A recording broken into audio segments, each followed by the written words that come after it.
Hello and welcome back to KXAN Plus. I am your anchor, Esmeralda Zamora, and today we have our Nick's First Warning Weather segment with KXAN Chief Meteorologist Nick Bannin. Nick, thanks so much for joining me. How are you doing today? Hey, I'm doing well. It's a hot day today, but the air is very dry, meaning not very humid. It's actually some of the driest air that we've had here in Central Texas in weeks, if not months. So, they say it's not the heat, it's the humidity. Yeah. That is clearly the case today because we're going to find highs up around 100. But with the lack of humidity, it's not going to feel as bad as 100 usually feels. You know, Nick, I blame you for the 100 degrees. Well, how dare you? 100-digit degrees. I'm leaving right now. Right after we talked about it, it happened. Yeah, we were talking about how we hadn't had any in July up until, I think, last week, right? And then we had our first one in the summer. And now we've got, we think, a couple more here before we head into the new month of August, which usually has our most. So, it was going to be hard to escape July without triple digits, and we didn't. It started. Yeah. Well, we're not talking about rain chances right now, but we are going to be talking about what the rain has done to our lakes. What can you tell us about that? Yeah, so I want to sort of set the stage because we're going to dive into what happens when Lake Travis fills up. Yeah. Obviously, no rain out there now, just a blue sky. But look at all the rain that we've had just in Austin alone. Now, the rain that falls in Austin doesn't feed Lake Travis.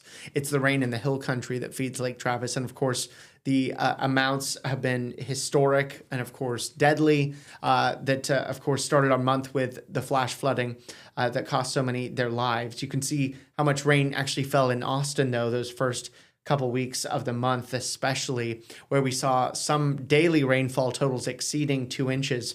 And remember, July is usually our second driest month of the year. Yeah. But it's ended up being so far the second wettest month of this year, with only May being wetter.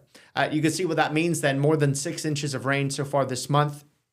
Typical July 1st through today's date rainfall is 1.84 inches.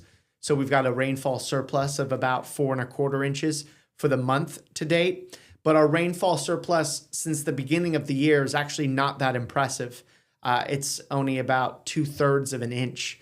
So despite the excessive rain that has fallen in the hill country that helped to produce such an influx in the lake levels and such rises in the lake levels, Austin is actually pretty close to average rainfall year to date because we've gone from a wet May to such a dry June and now a wet July. And we've had many dry months leading up to this past May, which was our first wetter than normal month in about 9 months, I think. So we've had a lot of dry time this year.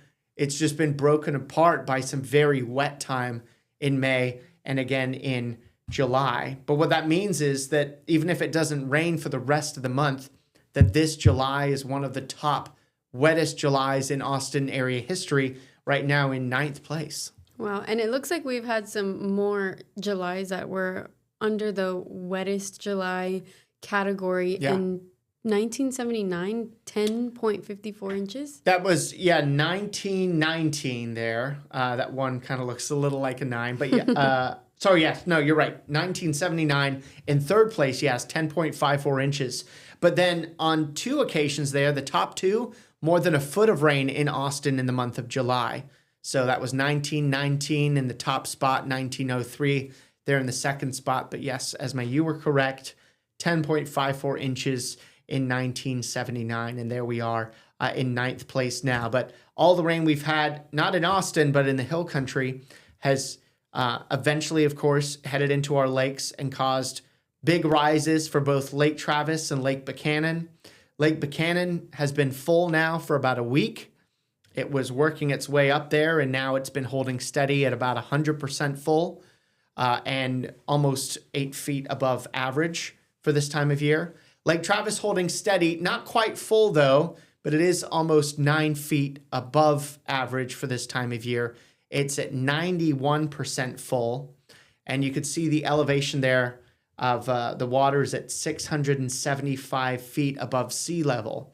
What is full for Lake Travis is 681 feet above sea level. So we're a little under 6 feet below full. And for Lake Travis, what does it mean when we do get full? Yeah, so when Lake Travis fills up, that means 100% full. That means the top of the water there is at 681 feet above sea level. It means that LCRA have to follow a procedure that they've put in place about how they release the water. And you may wonder, first, before we get to that, is when should Lake Travis get to full? Yeah. Because we're not quite there yet. These were the projections on what Lake Travis was going to do from July 1st. And these were under various scenarios, a dry scenario, a median scenario, the wettest 25% of conditions. And you can see that, again, this all was projected, or these various conditions and scenarios were put in place before the flood. So July 1st, so, just a few days before the flood. And remember now, the lake level's at 675, so it's all the way up here.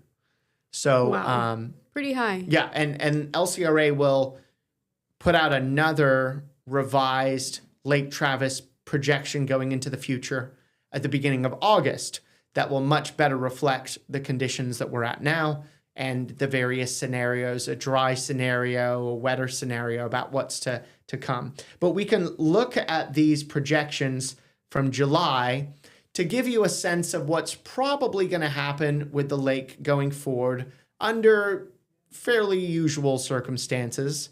We'll look at that middle line there, the median conditions, 50th percentile. Line, right? Yeah. So in the summertime, we either see Lake Travis holding steady or more likely than not dipping a little bit before it starts to climb as we head into fall, into the early winter. And you can see the dates there at the bottom of the screen, September, October, November. The reason it usually climbs under median conditions and also wet conditions is that as we get into fall, we don't use as much water for irrigation. And we usually enter our secondary wet season that begins technically late August, but September, October, into a little bit of November. So we get a wetter period and we use less water, so that runoff then usually gives our lakes a boost. In this particular look here, we can estimate that the lake level goes up roughly 7 feet or so from where it is on August 1st to where it ends up by the end of the year. And this is just eyeballing, and that's based on median conditions. So say 6 or 7 feet. And it only needs to rise that amount now to be considered full. So under median conditions, you can expect that Lake Travis would reach full, we think, by the end of this year.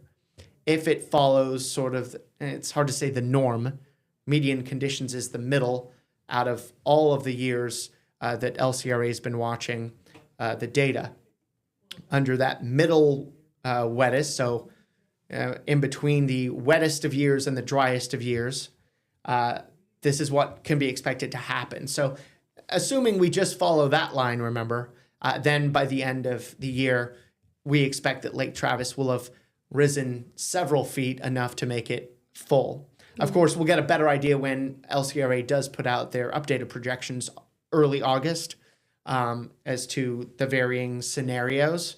But that's what we're going with here, is that if we don't get unusual wet spells or unusual dry spells either between now and the end of the year, then it's most likely that Lake Travis would reach full by the end of the year. And of course, that brings us to the main topic of today, is what happens when Lake Travis fills up. Before we get there, last week we talked about the predictions for August. So for those of our viewers that weren't here last week listening to that topic, what was the prediction of the precipitation for August? Yeah, and I can actually pull that up right now. That was not too hard to grab. So that was near normal temperatures, leaning slightly warmer than normal in parts of the hill country. And then from a rainfall perspective, near normal. So nothing outrageous here for August. Now, we do have some rain chances that we'll be talking about here later this week into the weekend, so into the first few days of August, but then we think we'll start to dry out again. So near normal seems a good bet for August. It's usually the 7th wettest month of the year, so it's not sort of middle of the pack as that goes. So near normal for August would be probably fine for us, and it would put us closer to that median path of what to expect with Lake Travis. But that brings us to what happens when Lake Travis eventually fills, if it fills. But at some point it will, whether it's this year or soon after. So remember that all of these numbers are the elevation above sea level. This is not the depth of Lake Travis. This is the elevation above sea level that we're talking about. And also remember that full is at 681. So when right now Travis, we are at what? We are at 675 now. Okay. So a little above 675. So yeah, we've got roughly 6 feet more space until Lake Travis is considered full. And full is a pretty great place to be for Lake Travis. It means that we've got a good amount of water. It means that we're not worried about running out. It means that recreationally, all the boats and people who enjoy their time out on Lake Travis, yeah, exactly, can have fun and all of that. So we've got another almost 6 feet to go until we get to full. So full is when the conservation pool of Lake Travis reaches 681. The conservation pool is purposefully there to give us water that we can use in between wet periods, so during times of drought. But there is a lot of room above the conservation pool to allow for additional rises of the lake during times of flooding. All of this space here from 681 all the way to the top of Mansfield Dam at 754 is known as the flood pool, which we'll get to in a second. But what this basically means is that once the water level of Lake Travis starts to climb above 681, then we enter the flood pool, and the LCRA, Lower Colorado River Authority, have all these plans in place about how they would release water downstream into Lake Austin and eventually Lady Bird Lake and farther down along the Colorado River, so that the Lake Travis can then return back to 681. That's the goal. Some people will say, well, why don't you store water in the flood pool? What is the flood pool? The flood pool is all that extra space above the conservation pool that is used to protect the areas farther downstream, so you can more slowly release the water rather than having it, okay, once it's full at 681, all the rest of the water just goes downstream at whatever rate it wants. So the flood pool is there, and I may as well just jump to this graphic first before we go back. The conservation pool stores water during drought, and that's what we use for drinking and for washing our hands, for having showers and all that stuff. The flood pool protects Austin and other areas downstream along the Colorado River from excessive rapid runoff coming from Lake Travis and into those communities. It won't keep water unnecessarily in that flood pool, but without it, you would have uncontrolled releases of the water. So the flood pool is key to protecting everyone downstream, okay? So we're just gonna walk through the different scenarios here of what happens when Lake Travis reaches these various elevations, because depending on the elevation of the water above the conservation pool, LCRA do different things with that water, all right? So once it's above 681 feet sea level to 683 feet means sea level there, so there's a 2-foot cushion, then the LCRA may release up to 7,500 cubic feet per second of water out of Lake Travis into Lake Austin. but they are limited by downstream conditions. What this means is they will see how other much? runoff is affecting a certain site in the city of Austin, another site along the Colorado River in the city of Bastrop, and a third site along the Colorado River in the city of Columbus, and see how the water levels of the Colorado River are at those three sites. If the water levels are too high there, or the flow of water in cubic feet per second is too quick, then LCRA will not release water at this elevation until those flows and the water stages at those three sites downstream drop below certain levels. So basically, they can hold the water here, no problem, if the water farther downstream is flowing too quickly because of heavy rain or something like that. So they can't just release to release. They have to know if the conditions are correct, if they're following the guidelines. Exactly. To be able to go to the next step. Because what you don't want is to release water downstream and cause more problems in Austin, in Bastrop, in Columbus, in other communities along the Colorado River downstream of Lake Travis. Has that ever happened before? Yeah, I mean, they've done. We'll talk about it, but the lake itself, the highest ever Lake Travis has been, was 710.44 feet back on December 25th, Christmas Day in 1991. Wow. So we've got to this 710 mark, which we'll get to about what happens when you get up there. So yes, they have released water when it has become full, and they've released it downstream. But it's dependent on what's happening downstream, because if there's a lot of rain coming in other places too, like in Austin, in Bastrop, Columbus, etc., and heading into the Colorado River, and it can't handle any more above a certain level, then the LCRA is going to hold the water here in the flood pool until those areas downstream start seeing the water levels coming down and the flow rate going down, by which point then they would start their releases to get the Lake Travis level back down to 681, because that's the goal. Wow. All right. So we are almost there. We're almost there. We're almost 6 feet shy of getting to 681. And then above that, then they would start these, we'll call them managed releases. Okay.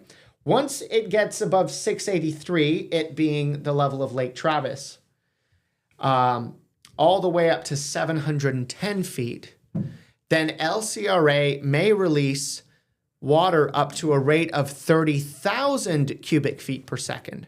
So the rate below here was 7,500.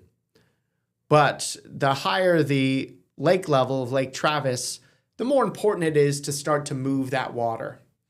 So they may release it at a faster rate, the 30,000 cubic feet per second, but it still is dependent on the water stage, the river stage of the Colorado River in Austin, in Bastrop, and in Columbus, which is further downstream. Providing the water levels and the flow at those three sites downstream is below certain criteria, then LCRA may release water out of Lake Travis through the Mansfield Dam into Lake Austin up to 30,000 cubic feet per second. Wow. So that's to help bring Lake Travis back down, remember, eventually to that 681 mark. Now, what about if it reaches 714 feet? Yeah, so let's get to 710 first. Oh. Between 710 and 714 feet, the amount of which LCRA may release goes up again. That's such a small gap, though. Yeah, so the key is that the 714 is the top of the spillway of Mansfield Dam. That is not the top of the dam, but the top of the spillway, which means that water's flowing over that spillway once you get to 714. So the idea is 710 to 714, you can release a little more water because you've got more control of it at that point. Once it gets to the spillway, it's a little harder. The water's going over the spillway anyway. You can't control it, yeah. You can, but not as much. So 710 to 714 feet above sea level, LCRA may release up to 50,000 cubic feet per second.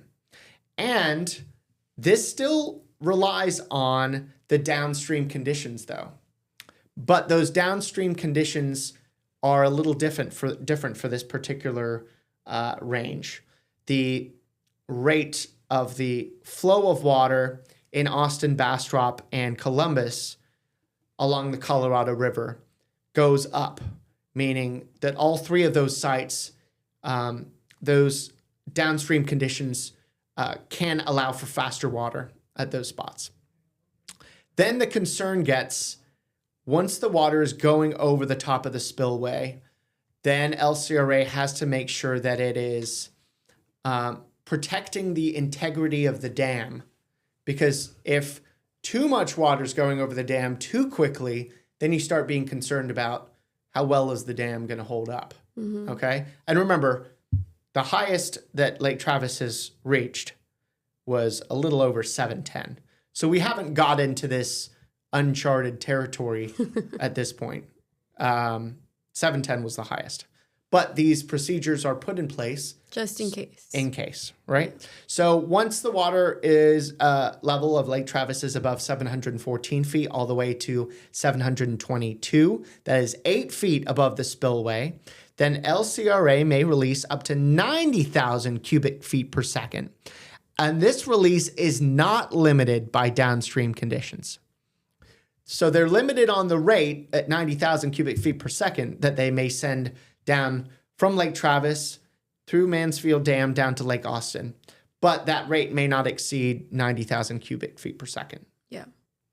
And then you start getting into danger territory here. Above 722 feet, which is 8 feet above the spillway, there's no restrictions, basically, on the amount of water that LCRA may release downstream in order to protect the dam and the safety and structure of the dam. Wow. So at this point, over 90,000 cubic feet per second of water can be released from Lake Travis over Mansfield Dam into Lake Austin, then into Lady Bird Lake in order to maintain the safety of the dam, because what you wouldn't want is some sort of dam issue that would mean that you weren't able to control the water release at all. So those are the scenarios, but again, we have not had to use some of those upper limit scenarios, thankfully, but they're put in there just in case. But the reason that LCRA doesn't keep water in Mansfield Dam into the flood pool, say, for a period of drought, is because you want that buffer so that if you were to get an extremely wet pattern again, or a inland tropical system that produces, 2 feet of rain, you want to be able to hold the water back and release it downstream in a more manageable way. Because let's say you kept it at the spillway, the water level at the level of the spillway, because you're like, well, we may be entering a drought next year. We don't want to get rid of the water now when we may need it later. And then you get hit by another wet system that would then put the dam integrity in jeopardy, and then you'd be releasing water way too quickly downstream. It would cause impacts along Lake Austin, along Lady Bird Lake, and further down the Colorado River. So the point is, you want the lake full at 681 for conservation for the water that we use, but you want this big buffer from 681 all the way up above 700 feet to be able to store the water so that you can release it in a more manageable way so that downstream, and especially the city of Austin, can be protected. And as of right now, we haven't had to release any water. We're not all the way full yet, but when we do get 100% full, then that's when we start with these scenarios, right? Yeah, and we're not saying that Mansfield Dam holds all the water from Lake Travis back, because you still need water to go through Lake Austin and then into Lady Bird Lake, and then farther downstream. There are still releases going on now, but those are for sort of the ecological reasons of making sure that there's enough water in the various lakes along the Colorado River for people to enjoy, for the wildlife as well. So there's still water coming out and going from Lake Travis into Lake Austin, but they're not opening additional floodgates to make that happen. They're just passing the water along, and they often do this in using hydro electricity, so that the water's moving for reasons that help the ecological life downstream, but you're also getting electricity out of it as well because the water's helping to generate that. So it's not like no water's leaving Lake Travis now, but it's sort of a minimal amount, you could say, and it allows for Lake Austin to exist and Lady Bird Lake to exist, that sort of thing. But the keys are the different pools, the conservation pools, what we're trying to fill up now, and what will be reasonably happy once it gets to 681 feet. And then the flood pool is there as a protective buffer, so that water can go into that flood pool in times of super wet weather if you can't release it downstream at that time. And then you wait for it to dry out, and then you start to releasing it, assuming that those conditions downstream are appropriate. Well, Nick, you kind of touched a little bit on this earlier throughout the stream, but we will be seeing some rain chances this weekend? Yeah, and nothing that we expect is going to put Lake Travis back to full, but some widely scattered showers possible on Friday, a slightly higher chance of that on Saturday, and then as we get into Sunday, rain chances then as well, but those chances are down to just 10%. And a reminder that July ends on Thursday, so not expecting any additional rain chances of much significance here through the end of July. But then we get into August, and there we go again with more wet weather. Hey, fun fact, Esme, if we can end on a fun fact. Are you ready for a fun fact? Let's do it. So remember I mentioned how July is usually one of our drier months of the year? Yes. And of course, we've been talking about how wet this July is. Look at the rain over the weekends in July. So the 5th and the 6th was a weekend, and it rained on the 5th. Mm-hmm. The 12th and the 13th of July was a weekend, and it rained on the Sunday. Yeah. We got a break on the 19th and the 20th. It didn't rain in Austin. From what I remember, though, there was some rain around, but it just didn't hit Camp Mabry. Yeah. And then last weekend, it rained on the Saturday. So of the 4 weekends in July, it's rained almost every weekend. It's rained 3 out of the 4 weekends at some point in Austin. And in some part of the area, it's basically rained every weekend in July, which is actually part of a fun fact because we've got rain chances here this weekend. We do. The first weekend of August. So we had rain chances last weekend, but it wasn't anything crazy. Well, right? No, this is what I mean, though. We got more than a third of an inch in Austin at Camp Mabry on Saturday. So, but yeah, nothing crazy, of course. But there were some downpours around, and if you're trying to get your weekends in and dry, it's been harder to do that here over the last month or so. That's and hard that pattern to may actually continue into August. To have wet weekends during the summer. Yeah, right? It's not fun for a lot of people. Yeah. Mentioning the details of what we've covered today, you can go on to KXAN.com under my blog. It's you can get to it on the homepage. You can also go to the weather and traffic tab and then go down to weather blogs. And look at this fun little graphic. Yeah, our own Christopher Adams, our digital data reporter, put that together, and you can really see just how rapid the rises were on both lakes. And then got some other fun videos in there too. And then I broke down the descriptions from LCRA about what happens under all these different scenarios. This is the Mansfield Dam. That's the Mansfield Dam, yes. And if you actually scroll down further, you can see the spillway there. So the spillway is that lower portion where you can see the sky through because the water flows over it there too. And then if you keep going, you can see some of that chart from Scenarios. LCRA, and we appreciate their help with this, breaking down the different heights of the water and what that means. There was their July outlook for various scenarios, wet and or dry. It'll be interesting what their August outlook is for our lake levels. No doubt it will be dramatically different than that, but that won't come out for another few days.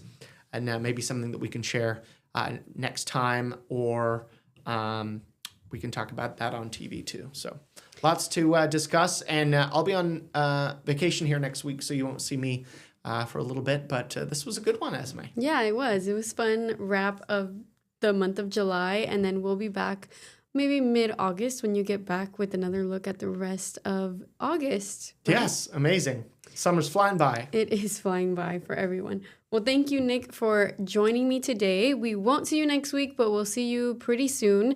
For anyone who is interested in downloading our digital streaming platform, where can they do that? Oh gosh, so many different options. Samsung TV is our newest addition, but also Apple TV, Fire Stick, and Roku as well. Did I forget any of them? I think you got them all. Okay. Apple, Fire, Roku, and Samsung. Boom. So there free you go. in the App Store, easy to download. I've downloaded it on my TV. Nick, I've got it on mine. You've got it on yours. So let's get everybody to download it so we can watch some exclusive content like the show Nick and I just did. Thanks for joining me, Nick. Thanks.